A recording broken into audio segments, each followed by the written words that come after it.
Welcome to FailCraft, the podcast where we dive into the messy, real side of success and explore how setbacks, failures, and challenges become the stepping stones for growth, clarity, and purpose. I'm your host, Ezekiel Liferia, and today we are joined by Brian Parana. He is a men's health coach with over 20 years of experience and the host of the Driven for Health podcast. He works with high performing men, over 40 executives, business owners, and driven dads who are incredibly successful on paper but have slowly sacrificed their own physical well-being. Brian helps men who feels overweight, exhausted, and disconnected from the version of themselves they see in their head. After owning two CrossFit gyms and coaching Olympians, his true passion is helping regular guys build simple, repeatable systems. Through his 100-day program, The Call to Rise, he teaches strength training and protein-first nutrition without extreme diets. He's here to talk about the silent physical decline of high achievers, health as a leadership strategy, and how to reclaim your energy. So, Brian, I am excited to welcome you to the show today, sir. Thank you very much for joining us. Thank you for having me. Excited to be here. It's a pleasure to welcome you. So, Brian, let's get things started. You work with men who are incredibly successful in their careers, but are quietly struggling behind the scenes. So, why do so many high performers slowly let their health decline until they no longer recognize themselves in the mirror? Nothing like having a big bank account, but having a big belly to go along with it. And unfortunately, as men grow older, they've got family, they've got their careers, profession, maybe they own a business, a silly amount of responsibilities. They do not take care of themselves. They were always identified as once back in high school, I used to play sports or whatever. And it's literally just slowly fallen out of that type of a lifestyle as the responsibilities have grown. And then all of a sudden in their 40s, we come up with this midlife crisis because this is the time you're either having a wild amount of success, and that is its own challenge in and of itself, or you might be doing a career change. Your kids are getting ready to leave you if they haven't already left, and your parents are starting to leave you as well, unfortunately, and you're having to take responsibility for your elder parents. There's a lot of challenges going on in this season of life, and the pressure can be real. And coping, instead of exercising, you just cope with food, alcohol, and other things that take us away from being our best, healthiest self. Okay, all right. You say that this decline is really one big event. It's years of stress, poor sleep, and putting everyone else first. So how does this gradual loss of energy and body confidence begin to impact a man's marriage and his ability to lead at work? Yeah, it can happen as little as a quarter pound, 0.25 pound a week. That's 1 pound a month. That's 12 pounds in a year. That's 25 in 2 years. Keep doing math, and the extra weight also attracts a lot of potential increased risk of chronic disease, type 2 diabetes, high blood pressure, high cholesterol, and therefore you are at risk and you don't have the energy, you don't have the mental focus you once had, and you are literally slowing down faster than you want. I like to point this out for guys. 76 is the average existence of men. And if you're in your 40s or 50s, you're 50, 60, maybe 80% done with this life. And that's challenging to even say and think about. But these guys are again, they identify being successful, but they aren't looking at the whole body, the whole experience of life, and taking care of yourself is most importantly. So it's very subtle. It's a million decisions that have gotten you into your 40s. And if we keep stepping away from our health, then you're that much more likely to be unhealthy, overweight, out of shape, and at risk of chronic disease if you don't already have some. Okay, that was really insightful. Many guys think that they need to spend hours in the gym or adopt an extreme diet to get back in shape. So, why does the all or nothing mentality usually backfire for busy executives? And how does a simple protein first approach actually work better? Right. I'm a huge fan of what I call middle gear mentality. Why Mm. so many people for the last 10, 20, or more years have done the white knuckle approach. I do keto, I intermittent fast, I don't eat these foods, I don't eat these times, I have to do 2 workouts in a day, I have to do it for this long of a time frame. And ultimately, the question becomes what happens after that? What happens when you start eating carbs again? What happens when you don't work out or don't move or don't drink your water, whatever the challenges or that in quote diets are?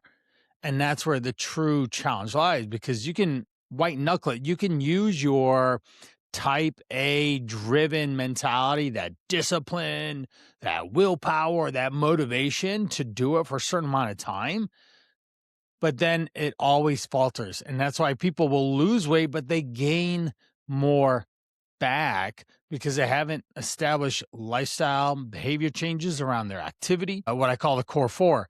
We've got activity, exercise, and movement. We've got nutrition, protein first. We'll talk more about that in a moment, but having the right nutrition. Hydration, make sure we're drinking water. That's what I have in my shameless plug mug that my family got me for my birthday for Mm. my Driven for Health podcast mug. But water here. And then the last one is sleep. And that one's always at risk too because you stay up late. You get up early to do the things you need to. So those are the core four pieces that challenge every guy's life as we move continually forward. Now, the protein first idea is if I can get someone to have a balanced meal, lean protein, lots of fiber or fibrous carbs or vegetables and fruit in there, and then a little bit of starchy carb, we have much more of a what I would call a balanced plate. And if we want to think about what that plate looks like, a quarter of it's a protein, a quarter of the plate is a starchy carb, and half of the plate is vegetables or maybe a small serving of fruit. When we build our meals like that and consistently do that and make our nutrition about convenience around that type of approach, people, guys are wildly successful. In my Call to Rise program, I have guys losing 20 plus pounds in 100 days, and it's easy and it's simple. And if you want to hear, there the guys talk about it. Episode 34, Lucas talks about how he lost 30 pounds in 100 days. Mike in episode 43, 30 pounds in 100 days. Andy in episode 53 lost 38 pounds. And you'll be mind blown when you hear that they walked, they stopped overeating, they practiced portion control, and they were held accountable to do the things that they were supposed to do into their day to day life. And that's what nutrition is really. All right, Brian. You help men improve their blood work, dealing with things like A1C, blood pressure. So when a man's labs starts trending in the wrong direction, so what's like the most common mental roadblock keeping him from taking uh, that warning seriously? Yeah, there's a bit of fear, shame, blame, guilt that are inside that they don't want to admit that they are in a bad spot. And it's been since what our grandparents, our great grandparents are tough as nails, men, right? But men don't ask for direction. They don't seek out support. They can figure it out. And that therein lies a problem. Only in the last 15 years, maybe, has men's mental health even started to get spoken about. And a lot of men are suffering from a variety of different issues and challenges in their lives. And if they don't speak up and speak out and seek out the help that they need, they will suffer more than they need to. It's just like your check engine light comes on in the car. I'm a pretty resourceful guy, but I'm not going to YouTube to go figure out how to fix my car. I just need to find the right people that have the right skills to fix my car and get me back on the road. And that's the same thing with health. That's, I guess, what I am. I'm the mechanic that helped solve the check engine light in someone's health, their body, their weight, their blood panels to get this fixed because type 2 diabetes or high cholesterol, high blood pressure, these are serious. People lose limbs. They're walking heart attacks. And any of these issues can cause serious consequences to your life. Have a heart attack and let me know how that changes your world. Some people, it's not as big of a deal, but others die. It's like they will die from it, or they will have, say, half their body won't work.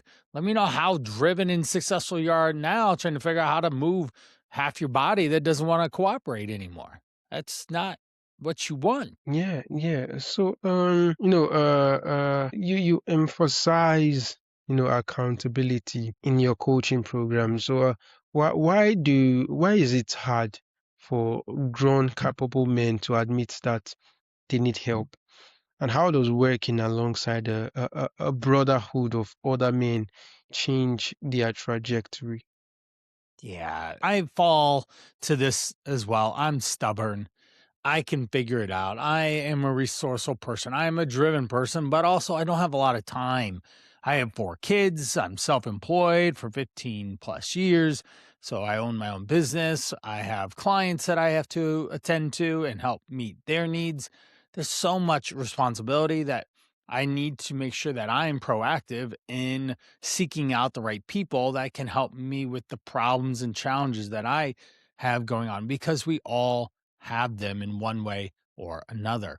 And soon as we can get closer to realizing, hey, I don't need to do this by myself, then you can start to find the right help. Unfortunately, going to the healthcare side of things and going to your doctor, yes, I am not medical advice. I will always tell you to go to your doctor and talk to them first. But Mm. I also get a lot of guys that come from the doctor that say, hey, the doctor told me to lose weight and eat healthier. And they gave me this little pamphlet, and it's not helpful. I don't know what to do or how to implement it into my day to day life. And that's where I have literally made my bread and butter, so to speak. My livelihood has been around helping people find individual solutions that work in their everyday life, meaning that they get to figure out how to eat better. They understand how to move their bodies. They are able to lose weight consistently and understand why and how they're doing it so that they can be successful way after I'm gone, in a sense of not working with them, and that support the brotherhood. Finding other guys to do it with is important because men in their 40s, 50s are isolated. They don't have a lot of opportunity to connect with other men. And I found that it's really important to have that connection and that proximity in a sense to help hold yourself to a higher standard because you are who you surround yourself with. And if you surround yourself with driven people that are trying to be successful, you will be that much more likely to be successful too. All right, Brian. So for the driven dad listening right now, who feels completely exhausted, has zero motivation to work out, and only has 30 minutes to spare tomorrow. So what's like the very first thing you suggest you should do to start building momentum? Yeah, momentum is huge. And a simple question. We always ask questions first. Because if we can ask questions, then we can start thinking about, okay, what do we actually do? The simple question that I would tell you to think about is what can I do next that will put me in a better position, that will help me get healthier? Okay. If I understand, hey, If I can take this next step and it gets me to a healthier me, then that's what I need to do. Honestly, the majority of guys, we focus on two things first: walking more and drinking more water. And then we Mm, really stack on the nutrition because drinking more water and getting them to move their bodies more, that's low hanging fruit. I can just have you do that, Ezekiel. You'll say, okay, I can do that. I can sneak in 10 minutes here, 10 minutes there, and walk more. I can actively drink more water. That's not a big ask of you, right? You can just do that. mhm. But to eat more, to eat better, that's going to take a little bit of time.